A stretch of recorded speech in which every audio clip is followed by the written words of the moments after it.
You snap after weeks of subtle jabs, then they play it back like you were wrong the entire time. Here is what just happened to you. It is called reactive abuse, and it is the dirtiest trick in the manipulation playbook.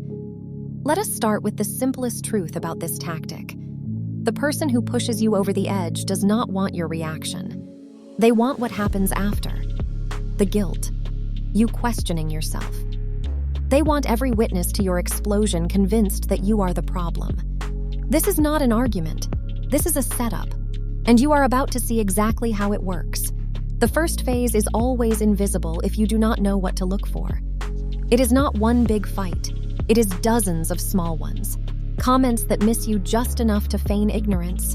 Jokes about your insecurities delivered with a smile so you cannot complain without looking overly sensitive. They test your boundaries gradually, a little late, a little forgetful, a little dismissive, always with a reason, always with a plausible excuse. If you call them out, you are the one making a big deal out of nothing.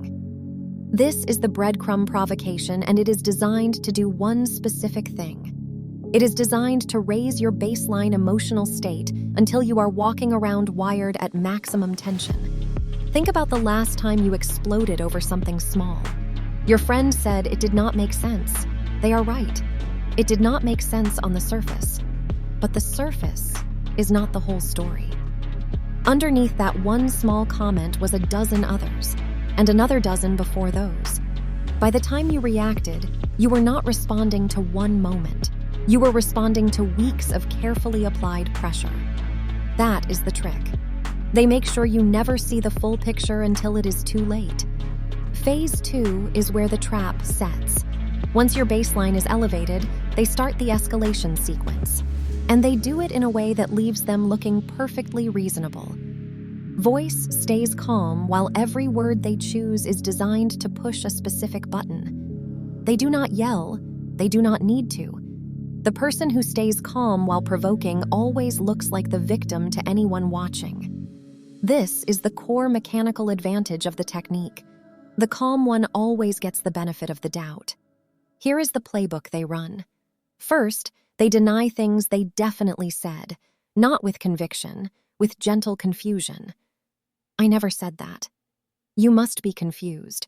It makes you question your own memory. Second, they use what called stealth insults. I wish you were as confident as other people. It sounds like a compliment until it lands. Third, they play hurt victim whenever you push back. A look, a sigh, quiet tears sometimes. They make your pushback look like abuse and their provocation looks like patience. They bring up past mistakes at unrelated moments. Argue about dishes. Suddenly you are defending something from years ago. Not to resolve anything, to flood your defenses. You cannot address one point because there are now 7. They use silence as a weapon. Text, nothing. More silence. Your anxiety spikes. When they finally answer, it is totally casual. The silence was the message, but they never said it out loud. They go to other people, friends, family. They share your latest explosion. Never mention the weeks of provocation. They present themselves as patient. People only hear one side and become unintentional witnesses for the person who set it up. Phase 3 is what everyone misses because it feels like empathy. Right before the final provocation, they show a sudden burst of warmth. They listen. They say something you needed to hear. You drop your guard. This is the false peace cycle, the most dangerous part. You believe the worst is over. You lower your shields, and they strike.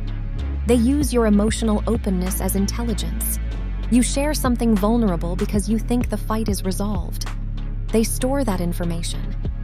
Everything you just told them about your fears and insecurities becomes ammunition for round 2. Then they pivot. The same conversation they just seem to understand gets turned against you in a future disagreement. The vulnerability you shared in good faith gets weaponized with surgical precision. Then comes the bait trap. They ask trick questions that have no good answer. Do you even care about this relationship anymore? If you say yes, they push harder because clearly your actions do not match. If you say no, they have exactly what they wanted. Everything you say gets turned against you later. It is a closed loop with no exit, and every response feeds the same machine. They keep track of everything you ever said during conflicts in their head, and they deploy those quotes at worst possible moments. You thought you had an off-the-record conversation. They treated it like a transcript. They pretend to help while undermining you. Let me try. You always mess this up. It sounds supportive but calls you incompetent. You thank people for tearing you down because it is wrapped in care. Phase 4 is the explosion they have been engineering from day 1. You finally snap. You raise your voice. You say things you do not mean. And in that moment, everything shifts. This is not you losing control. This is a controlled demolition that they planned. The reaction is not an accident. It is a deliverable. They have been working toward this for weeks, and now it has arrived exactly on schedule. They know exactly which words to say to break your composure. Not loud ones, the quiet ones. The ones that hit the place where you are already hurting and push just hard enough. They have spent weeks mapping your triggers through careful observation. Every reaction you have given them is data. They know what makes you flinch. They know what makes you cry. They know what makes you angry. And they combine them in the exact sequence that guarantees a breaking point. They escalate in front of other people. Family gatherings, dinner with friends, they choose the audience carefully. More witnesses means more support for their version. Reacting in front of people is so much more damaging than reacting in private, and they know it. The final provocation looks innocent to anyone watching. A quiet comment, a raised eyebrow, a sigh. Something so small that if you react to it, you look disproportionate. That is the point. They want the gap between their calm delivery and your emotional response as wide as possible. The wider the gap, the more convincing their victim story. Phase 5 is the flip, the part that does the most damage. They go from provoking you to being the injured party in a single sentence. Their calm facade transforms into a perfect victim performance. The voice gets quiet, eyes look down, words come out shaking, and everyone believes it. This is Darvo in action: deny, attack, and reverse victim and offender. First, they deny everything. It never happened. You are imagining things. Then they attack your character based on your one explosion. See what you did. That reactivity becomes their definitive proof you are the aggressor. Finally, they reverse the roles. They are the victim, and you are who hurt them. The switch is so fast that you are already defending yourself before you process it. And defending looks like guilt to everyone else. So you stop. The final score is always the same. You are left apologizing for a reaction to someone who engineered it. They have something you do not. Records of your reactions, texts sent in frustration, voicemails with your voice raised. Everything you said in the heat is documented. Their provocations leave no trace. A tone, a pause, a look. None of that shows up in text history, but your explosion does. They poison networks before you know what happened. Friends get a heads up. Family hears a concerned version. The story spreads. People heard it first from the calm one. The calm one always speaks first. The cruelest part is the guilt loop. You apologize for your explosion. That apology becomes proof you were wrong. The cycle reinforces. They broke you down, then said, "Look what you did." You believe them because you do remember your reaction. Subscribe for more. They do not want you to remember what came before. Now let us talk about why smart people fall for this more often. Intelligent people overanalyze. They assume good faith until proven otherwise. They look for rational explanations for irrational behavior and give repeated chances. A manipulator counts on all of it. Your intelligence becomes your blind spot. Your empathy becomes your trap. Smart people try to reason with the unreasonable. They believe that if they explain the pattern clearly, the other person will recognize it and stop. But the pattern is not an accident. It is a system. Systems do not stop because someone points them out. They stop when someone refuses to participate. First, recognize the pattern in its early phases. The breadcrumb provocation is the easiest to spot. Repeated small boundary violations, always with excuses, always with denial. Write them down for your own sanity. When you have a physical record, your memory cannot be twisted as easily. Second, refuse the explosion. Step away, delay your response. Do it out loud so there is a record. I am not going to continue this conversation right now. Say it, then leave.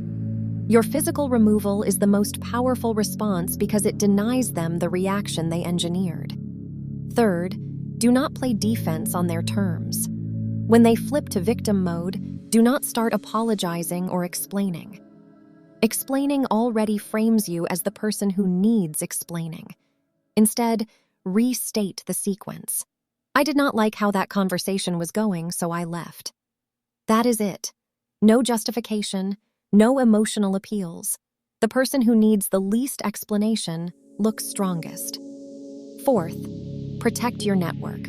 Share your documented pattern with people who matter, to give context before the calm one reaches them. Just make sure your people recognize the flip. If any of this sounds familiar, hit subscribe and send this to someone who might need to hear it. It helps more than you think. The reactive abuse cycle is designed to be invisible to the person inside it. That is why you need something or someone outside the situation to help you see it. A therapist, a trusted friend, a counselor.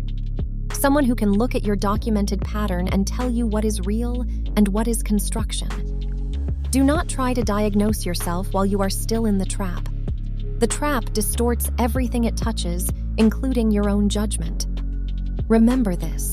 Your reaction to abuse does not make you the abuser. A fire alarm does not start the fire. It reports it. Exploding means you were pushed until the only option left. The person who pushed you knows the difference. And now, so do you. Next time you feel that baseline rising, the breadcrumb provocation starts. Someone is calm while everything gets more intense. Step back. Do not give them the reaction they built this for. Walk away. Document everything. Protect yourself from the flip. I have been making these breakdown videos using a tool called Frame Loop. It honestly made the whole process way easier than I expected.